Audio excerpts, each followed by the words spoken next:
नाज़रीन, बात करेंगे गुजरात डिंगा केस के हवाले से। डिंगा केस के हवाले से कुछ नई अपडेट्स जो हैं वो सामने आ गई हैं। मेरे साथ इस वक्त राना दिलशाद मौजूद हैं जो कि सीनियर सहाफ़ी हैं और ये गुजरात डिंगा 2 से 3 दफ़ा वहाँ पे जा चुके हैं, विज़िट कर चुके हैं। तमाम तर बातें इन्हीं की ज़ुबानी जानने की कोशिश करते हैं। अस्सलाम वालेकुम सर। वालेकुम सलाम सर कैसे हैं आप? अल्लाह का शुक्र। अच्छा सर, मुझे बताइएगा कि गुजरात डिंगा जो कि एक ख़तरनाक पबियों का इलाका समझा जाता था, कई सालों से जराइम पेशा लोग वहाँ पे मौजूद हैं। पबिया का इलाका है ना, ये एक 100 साल से भी पुरानी तारीख है वहाँ की। वहाँ पर शुरू से इश्तहारी और मफरूर किसी दौर में वहाँ पर बागी रहा करते थे। बागी वो थे जो पाकिस्तान की तहरीक में शामिल थे, जो अपना अलग मुल्क बनाना चाहते थे, जो अंग्रेज़ के ख़िलाफ़ थे।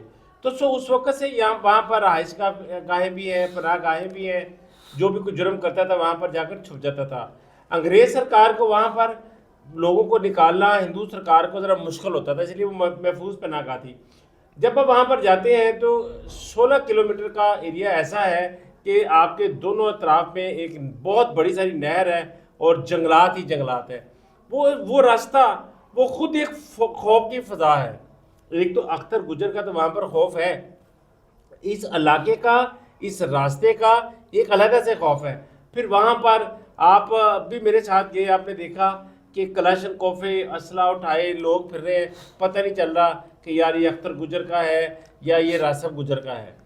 अच्छा, दूसरा मुझे ये बताएं कि रासिब फैमिली, क्या इनके साथ वाकई ज़्यादती हुई? क्या रासिब गुजर जो है ये मज़लूम है? अख्तर गुजर जो है उसने जुल्म किया है? देखिए, अख्तर गुजर ने जुल्म तो किया। रासिब गुजर जो फैमिली है ये रासिब भाई के नाम से अपने डिंगा में जाना चाहता है। इनका भी एक ख़ास दबदबा है। इसके एक कज़न है शाहरुख। शाहरुख की बहुत ज़्यादा दहशत है वहाँ पर। लोग जितना अख्तर गुजर से कामते हैं वही सूरत हाल शाहरुख की भी है। लेकिन इस वक्त शाहरुख और रासिब जो है ना, वो मजलूम आपको इस तरह से नज़र आते हैं कि उनके घर के बंदे कत्ल हुए, उनका नुकसान हुआ। उस्मान ये छोटी सी जगह 6 कनाल की जगह थी, उसका रोला था। रासिब गुजर के जो मामू के बेटे हैं ये उनकी ज़मीन थी। ये रासिब गुजर जो है ये बड़ा बन के जाता है, पहलवान बन के जाता है, वहाँ पर इनकी बातचीत कराता है। वो एक दिन बात ख़त्म हो जाती है तो फिर अख्तर गुजर का बेटा वहाँ पर जाता है। अख्तर गुजर का जब बेटा जाता है तो उसको ये फायर मारते हैं। कौन फाइन मारते हैं? गफूर, नसीर और रासिब गुजर खुद वहाँ पर मौजूद होता है। 3 लोग होते हैं। ये वो अकेला आता है, वो ट्रैक्टर लेकर अपनी जानब से वो रास्ता क्लियर करने की कोशिश करता है, ये उसको गोली मार देते हैं। वो गोली से ज़ख्मी हो जाता है और कई बातों में तो ये भी कहा जाता है कि वो पैरालाइज है। रासिब गुजर फैमिली का कहना है कि हमने एक गोली मारी है, लेकिन अख्तर गुजर फैमिली का कहना है कि हमारा बेटा पैरालाइज है। और दूसरा मुझे बताएं कि यहाँ से दुश्मनी का आगाज़ हुआ इनका? यहाँ से दुश्मनी का आगाज़ होता है जब अख्तर गुजर के बेटे को गोलियां लगती हैं, वो ज़ख्मी हो जाता है, पैरालाइज हो जाता है। अख्तर गुजर भड़कता रहता है, अख्तर गुजर मौके की तलाश में रहता है।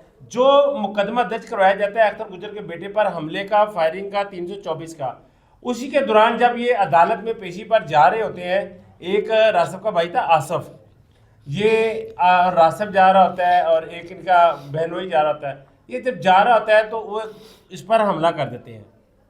कौन लोग हैं? अख्तर गुजर इन पर हमला कर देता है, उसमें आसफ मारा जाता है। उस हमले में उस हमले में आसफ मारा कितने लोग होते हैं रासिब की जानिब से? रासिब फैमिली ये 3 लोग होते हैं, एक ही मोटरसाइकिल पर तीन लोग होते हैं। इन पर को उसमें रासिब गुजर और रासिब भाई को भी फायर लगता है, लेकिन ये करीबी जवार की जो फसलें हैं वहाँ पर छुपकर अपनी जान बचा लेता है। तो आसफ जो इसका भाई है वो इस वाक़या में कत्ल हो जाता है। इसी के ठीक 24 दिन के बाद इसका दूसरा भाई वो भी कत्ल कर दिया जाता है, इनका बहनोई कत्ल कर दिया जाता है, मामू का बेटा कत्ल कर दिया जाता है। तो ये दुश्मनी फिर आगे को बढ़ती चली जाती है, कई खून और बह जाते हैं इसी दुश्मनी के चक्कर में। और आपको मज़े की बात बताता चलूँ कि ये जो ज़मीन थी इसकी टोटल मालियत 2 से 2.5 लाख रुपया टोटल मालियत की ये ज़मीन थी। जो पहले 3 जो है वो कत्ल हो गए, उसके बाद इसी तरह मौका चलता रहता है। अख्तर गुजर फिर फायरिंग करता है रासिब को कत्ल करने के लिए, क्योंकि उसको पता है कि मेरे बेटे पर फायरिंग की है रासिब ने की है, लेकिन रासिब का कहना मैंने नहीं की, वो गफूर ने की है। तो वक्त चलता रहता है। इसी दौरान एक अख्तर गुजर की पुरानी दुश्मनी होती है महर रियाज नॉर्वे से, महर शाहद कनाडा से। वो लोग कनाडा शिफ्ट हो जाते हैं, उनका भी नुकसान होता है, जानी नुकसान होता है। फिर जब इनकी दुश्मनी बनती है तो मेहर अख्तर जो है और मेहर शाहिद जो है ये रासफ गुजर के कंधे पर हाथ रखते हैं कि तुम लड़ो, हम तुम्हारे साथ हैं। कनाडा से मेहर शाहिद जो है इनको फंडिंग करते हैं। लेकिन इस चीज़ की ये भी मैं साथ बताता चलूँ, जब मेरी रासफ से बात हुई तो जब मैंने रासफ का साथ प्रोग्राम किया तो बड़े तल्ख जुमलों का तबादला भी हुआ। तो उसने कहा जी मैंने कहा 3 करोड़ नहीं लिए। मैंने कहा जी आपके मुखालिफ कह रहे हैं, मैं ये तो नहीं कह रहा कि मैंने आपको दिए, आपके मुखालिफ कह रहे हैं कि आपने 3 करोड़ पे लेकर किराए के कातिल बनकर आप अख्तर गुजर को मारना चाहते थे। अख्तर गुजर को पता चला कि ये मुझ पर हमले की प्लानिंग कर रहे हैं तो अख्तर गुजर ने इन पर हमला कर दिया, इनके 6 बंदे मार दिए। अच्छा, दूसरी मुझे बात बताएं कि जो इसमें रासिब ग्रुप में जो करैक्टर है शाहरुख खान, ये क्या बदला नहीं लेगा? क्योंकि इससे मैं भी मुलाकात कर चुका हूँ, ये बड़ा एक्टिव सा बंदा है और ये हर वक्त जो है कोशिश कर रहा है कि मैं बदला लूँ। आप क्या लगता है शाहरुख से आपको? बदला लेने की बात करें, वो बदले की आग में जल रहा है, उसका एक बाजू जख्मी है। कुछ लोग कहते हैं कि वो फायर लगा है, कुछ लोग कहते हैं कल्हाड़ी से किसी ने वो काटने की कोशिश की, कल्हाड़ी लगी है। लेकिन उसके बावजूद वो अपने कद से लंबी राइफल पकड़कर हर वक्त हिमा वक्त वो तैयार रहता है। वो न रात को सोता है न दिन को सोता है, वो इस इर्द गिर्द फिरता रहता है कि कहीं किसी तरीके से मुझे अख्तर गुजर, उसका दामाद, उसका बेटा कहीं मुझे नजर आए और उसको मैं फौरी तौर पर ढेर कर दूं। और उसकी आंख में सूअर का बाल है और अगर उसके सामने अख्तर गुजर आ जाता है वो यकीनन उसको ढेर कर देगा। अच्छा, दूसरा बताएं कि रासिब जो है, रासिब की जानिब से पहले सुलह एक दफ़ा हो चुकी लेकिन सुलह नहीं हुई, अब दोबारा क्या रासिब सुलह कर सकता है? नहीं, यहाँ पर सुलह उनकी इस एंड में हुई थी कि जब पहले मर्डर हुए तो इनकी कुरान पाक पर सुलह हुई। ये वन साइडेड बात है, रासफ गुजर और रासी भाई की ज़बानी है कि हमने कुरान पाक पर सुलह की और दूसरी तरफ उसके बेटे का खून बहा था, वो भी बड़ा गर्म था। अब इनका कहना है कि कुरान पाक पर सुलह की गई और उसके बाद अख्तर गुजर ने मेरे 2 भाई कत्ल कर दिए। सुलह करने के बाद भी? सुलह करने के बाद उसके बाद फिर जब उनको पता चला कि रासफ गुजर और शाहरुख जो है ये मुझ पर हमले की प्लानिंग कर रहे हैं, इनको मेहर शाह ने 3 करोड़ रुपए दिए, तो फिर अख्तर गुजर ने इन पर हमला किया। एक हमला पसपा हो गया, रासफ बच गया, फिर दूसरा हमला हुआ उसमें बच गया, फिर इनके घर पर बड़ी शदीद फायरिंग की गई। जब मैं उनके घर पे पहुंचा तो उनके घर की जो दीवारें थी वो गोलियों से छलनी हुई थी। ऐसे लग रहा था कि यहाँ पर कुछ चांदमारी आके करता है। चांदमारी कहते हैं जो गोलियां चलाते हैं, फायरिंग करते हैं, फायरिंग सीखते हैं, उसको चांदमारी कहते हैं। वो सारी चीजें छलनी हुई थी। निशाना अपना पक्का किया जाता है, पक्का किया जाता है।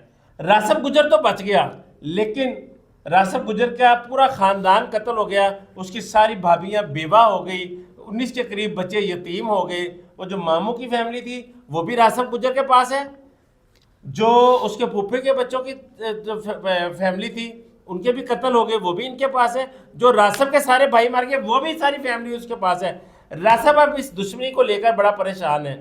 मेरी उससे बात हुई, मैंने कहा जी आपका बिजनेस क्या था? जी मेरा बिजनेस तो ऑयल का था लेकिन बेड़ा गर्क हो गया। मैंने कहा जी ये जो इतनी पुलिस फोर्स आपको मिली हुई है, इतने गन मैन है आपके, ये सारा अखराजात और एक बहुत बड़ी सारी फैमिली उनके, आप देखें कि यहाँ जहाँ पर घर में 15-20 औरतें थी, 19 बच्चे थे, कुछ गन मैन थे, वो इतने बंदों की कफालत बड़ा मुश्किल काम है।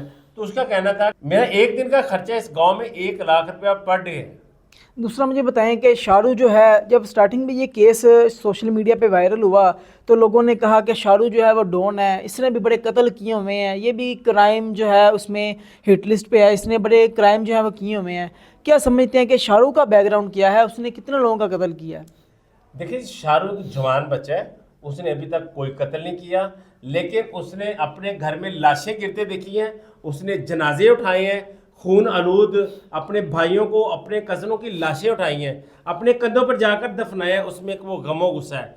और उसकी तबीयतन भी मैंने आपको बताया कि उसकी आंख में सूअर का बाल है, आग आग लगती है, आग। उसके अंदर एक बदले की आग है। वो पहले क्रिमिनल नहीं है, पहले रिकॉर्ड याफ्ता नहीं है, लेकिन अभी उसको अगर कोई नज़र आ जाएगा अख्तर गुजर के फैमिली में से कोई भी, तो वो उसको कत्ल कर देगा। जब मैंने उसको कहा कि शाहरुख अगर यही सिलसिला जारी रहा कि तुम भी उनके मारोगे वो तुम्हारे मारेंगे, उसने आगे से एक ना अख्तर गुजर को गाली दी। उसने कहा जी देखा जाएगा, मैंने नहीं उनको छोड़ना। हाँ, एक उसने बात की जो वाकई एक इंसानियत की बात है।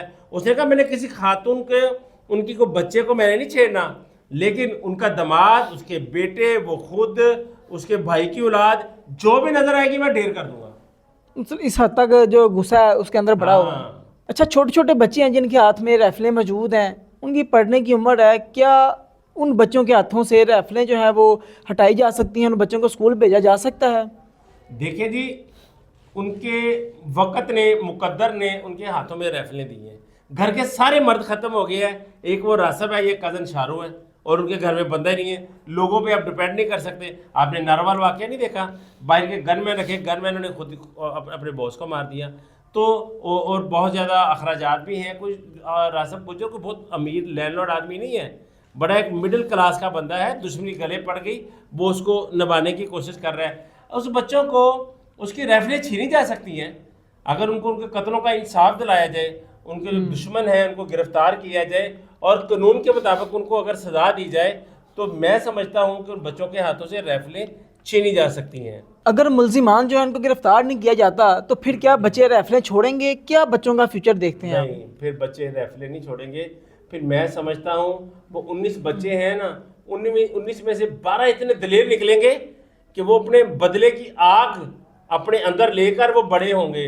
और हर वक्त आप बचपन में देखें, वो 10 साल का 12 साल का बच्चा आपने वहाँ पर देखा कि वो राइफलें पकड़े हुए हैं। हमने तो नाज़रीन आपको इसलिए नहीं दिखाया कि हमें भी कोई यूट्यूब की पॉलिसी है, पॉलिसी के ख़िलाफ़ हम नहीं जा सकते।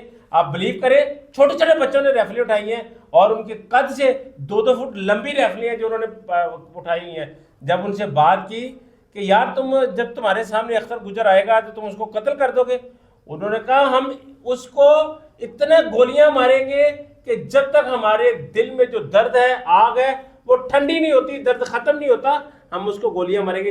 ये एक 12 साल के बच्चे का आज़म है। तो अगर उसको इंसाफ नहीं मिलता तो ये खूनी खेल जो है ना वो जारी रहेगा। अख्तर गुजर ने भी इसी ज़मीन पे रहना है, उन्होंने भी इसी ज़मीन में रहना है। या ये मारे जाएंगे या वो मारे जाएंगे, तो ये सिलसिला चलता रहेगा। नाज़रीन, आपने तमाम तरह बातें सुनी हैं कि अख्तर गुज्जर ग्रुप के जो लोग हैं वो अभी पहाड़ियों में छुपे बैठे हैं और दूसरी जानिब रासिब ग्रुप जो है उसके जो लोग हैं वो ताक लगाए बैठे हैं अपनी छतों पे खड़े होके, और वो ताक लगाए बैठे हैं कि अगर अख्तर गुज्जर ग्रुप का कोई हमें शख्स नज़र आता है तो हम उसको फ़ौरन ख़त्म कर दें। आप इस ख़ानदानी दुश्मनी के हवाले से अपनी क्या राय रखते हैं? अगर आपके पास इन दोनों ग्रुपों के हवाले से कोई अपडेट मौजूद है, कोई खबर मौजूद है कि कौन जालिम है, कौन मजलूम है, तो अपनी कीमती राय से हमें ज़रूर आगाह कीजिएगा। इसी के साथ अपने मेज़बानों को इजाज़त दीजिए।